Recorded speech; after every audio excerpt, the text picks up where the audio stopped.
Hello and welcome. Now in this video we are going to start the setup of S2 Member from the dashboard. And we're going to be going through several things, and we want to kind of give you an overview of what those things are going to be. We are going to set up the general settings, and you'll see that here in a minute. We'll go inside of S2 Member and we will be configuring basic settings for you to be able to sell your membership on JVZoo. We will put together registration settings so that your user can be registered when they buy or register when they are signed up. We're also going to put together login settings so that your user will be able to come to your site and log in to get their content whenever they buy something from within your site. We're going to put together your login welcome page, which is basically a group of settings inside of S2 Member.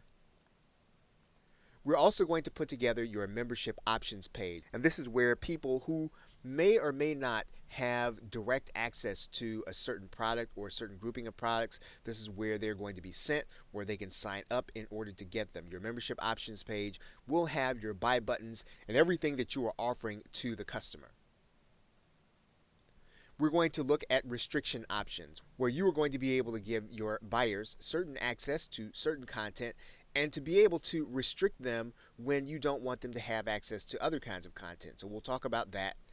And then lastly, we will talk about user management. So if you ever want to add a user to a particular product or to a particular membership, we will be showing you how to do that when we actually get to that part of the setup. So that's an overview of what we'll be discussing in these next few videos. We will see you in the next one where we start the setup inside the dashboard of S2 Member.